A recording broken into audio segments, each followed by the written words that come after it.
ही घर में बैठकर अपने परिवार के साथ खाना खा रहा था। तभी अचानक से उसके फ़ोन पर घंटी बजती है और जैसे ही वह व्यक्ति फ़ोन रिसीव करता है, तभी उसे कुछ ऐसा सुनाई देता है, जिसके बाद वह खाना खाना छोड़ देता है और आँख से आँसुओं की धार निकलने लगती है और वह ज़ोर-ज़ोर से चिल्लाने लगता है और फिर बेहोश हो जाता है। परिवार वाले जानने की कोशिश करते कि आखिर ऐसा क्या उस फ़ोन में किसी ने ऐसा क्या कह दिया कि उसके परिवार के इस ज़िम्मेदार व्यक्ति की हालत इतनी ख़राब हो गई। ऐसा कौन-सा वह शब्द था, ऐसी कौन-सी वह बोली थी, जिसको सुनने के बाद उस व्यक्ति के आँखों से आँसू आ रहे थे और फिर वह बेहोशी की हालत में चला जाता है, सदमे में चला जाता है। तो नमस्कार, प्रणाम, मैं आपका अपना विशु राय हाज़िर हूँ विशु वारदात तक की एक और नई कहानी के साथ। साथियों, एक ऐसी घटना घटती है कि जिसको सुनने के बाद आप भी हैरान रह जाएंगे। आजकल हमारे समाज में ऐसी-ऐसी कहानियाँ, ऐसी-ऐसी घटनाएँ सामने आ रही हैं, जिसको सुनने के बाद आदमी सोचने पे मजबूर हो जा रहा है। आप सभी के घरों पर कोई ना कोई लड़का, लड़की, बच्चे पढ़ने के लिए बाहर ज़रूर जाते हैं, लेकिन उनमें से कुछ ही लोग सफल होकर घर लौटते हैं और कुछ लोग बाहर बर्बादी के कगार पर चले जाते हैं। आखिर हर माता पिता यही चाहते हैं कि मेरा बेटा, मेरी बेटी बाहर जाकर पढ़ाई करे और पढ़ाई करने के बाद परिवार का नाम रोशन करे। लेकिन आज की जो कहानी मैं आपको बताने जा रहा हूँ, जो घटना मैं आपको सुनाने जा रहा हूँ, एक ऐसी लड़की जो कि बाहर जाकर पढ़ाई तो करती है, सफलता तो हासिल करती है, लेकिन एक दिन एक ऐसा खेल खेलती है जिसके बाद पूरा परिवार शर्मिंदगी की जीवन जीने लगता है। दरअसल साथियों, मैं बात कर रहा हूँ उत्तर प्रदेश के एक क्षेत्र की। उत्तर प्रदेश की रहने वाली ललिता जैन। ललिता जैन के पास पैसों की कमी नहीं थी, परिवार हंसता खेलता था। उसके पिताजी काफ़ी अच्छे बिजनेसमैन रहते हैं, काफ़ी अच्छा खासा पैसा रहता है। अब उनकी जो लड़की रहती है ललिता, ललिता बेहद ही खूबसूरत, पढ़ाई लिखाई में तेज़ तर्रार। उसके पिताजी बेटी को पढ़ाते हैं, लिखाते हैं। बेटी 10वीं पास करती है, 12वीं पास करती है और उसके बाद जैसे ही वो 12वीं पास करती है, उसके पिताजी घर पर बैठ जाते हैं। अब धीरे धीरे उनका बिजनेस ठप होने लगता है। अब वो परेशानियों से गुजरने लगते हैं, लेकिन इधर बेटी जिद पर अड़ जाती है कि पिताजी, मुझे सॉफ्टवेयर इंजीनियर बनना है। मेरे दोस्त दिल्ली में जाकर इंजीनियरिंग की पढ़ाई कर रहे हैं, मैं भी चाहती हूँ कि मैं भी दिल्ली जाऊँ और मैं भी पढ़ाई करूँ। अब इधर एक पिता सोचता है कि बेटी इतनी जिद कर रही है, तो किसी तरह से खून पसीना बहाकर बेटी को पढ़ाना चाहिए। अब वह लोगों से कुछ पैसे उधार लेते हैं, कर्ज लेते हैं। कर्ज लेकर अपनी बेटी को पढ़ाने के लिए, इंजीनियरिंग की तैयारी के लिए दिल्ली भेज देते हैं। ललिता दिल्ली जाती है और दिल्ली पढ़ाई करने लगती है। अच्छा रिजल्ट आने लगता है। जब भी रिजल्ट आता, पिता काफ़ी खुश होते हैं, मिठाइयाँ ले जाकर लोगों को बांटते कि उनकी बेटी अपने कॉलेज में अच्छा नंबर लेकर आई है। इधर परिवार बेहद खुश था, लड़की काफ़ी अच्छी पढ़ाई कर रही थी। लेकिन जैसे ही इंजीनियरिंग की पढ़ाई कंप्लीट होती है, परिवार को बताती है कि पिताजी, मैं अच्छे नंबरों से पास हो चुकी हूँ, अब मैं एक अच्छा इंजीनियर बनूंगी। इधर परिवार बेहद खुश होता है। एक दिन उसकी एक प्राइवेट कंपनी में जॉब लग जाती है। वो अपने पिता को फ़ोन करती है और कहती है, पापा, मैं तो इंजीनियर बन गई हूँ, अब मुझे जॉब भी मिल गई है।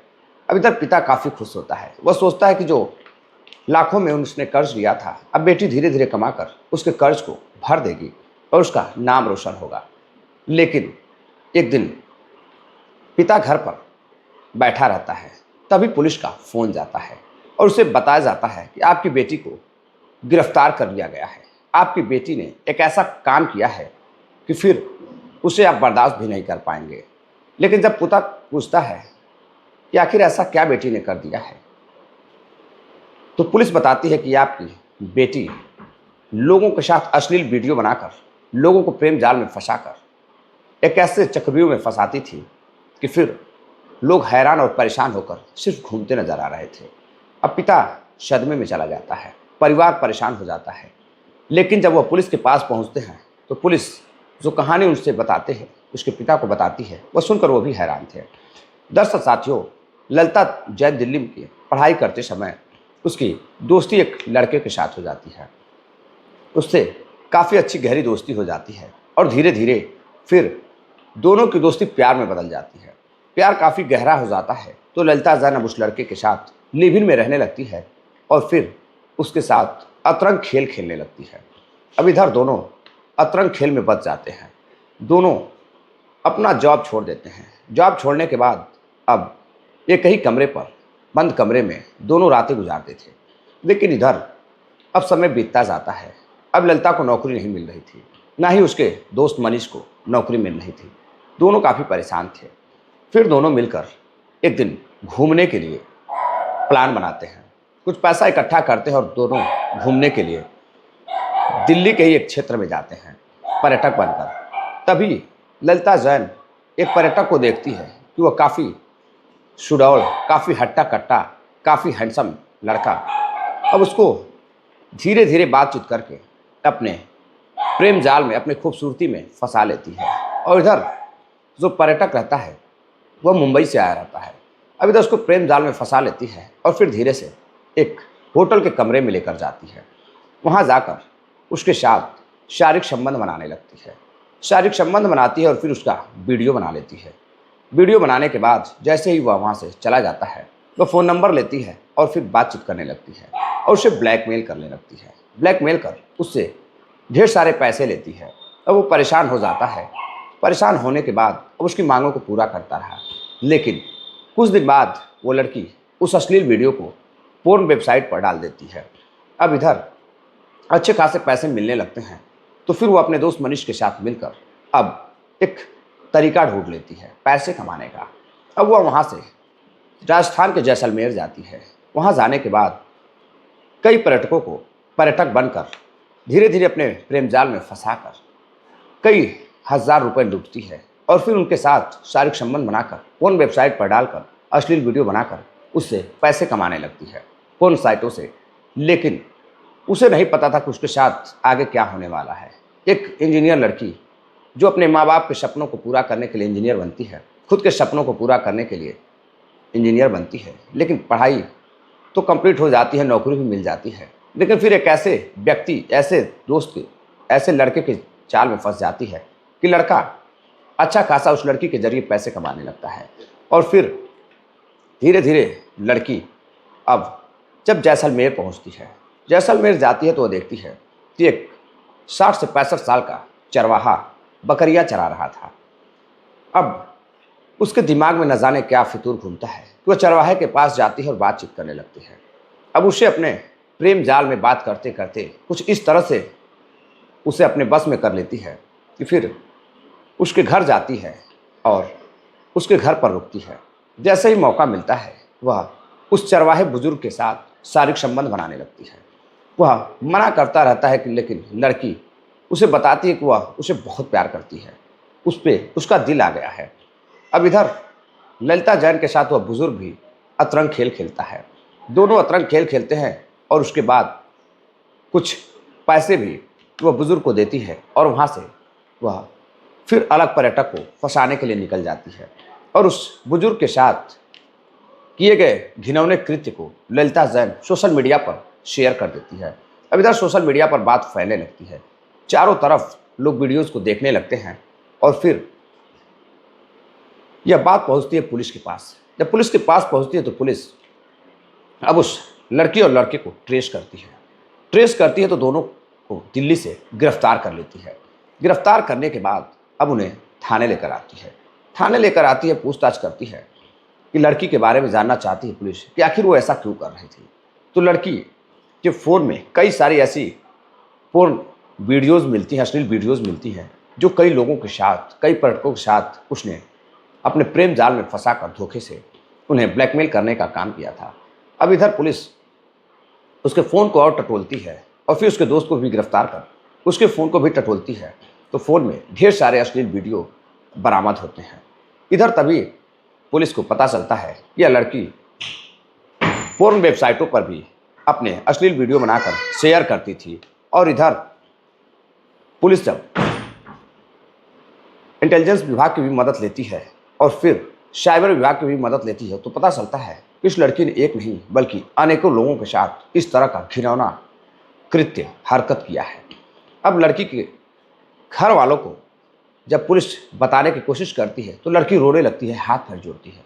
सर माफ़ कर दीजिए, मुझसे गलती हो गई, भूल हो गई, मैंने अपने दोस्त के कहने पर ऐसा किया, मैं ऐसा नहीं करने चाहती थी।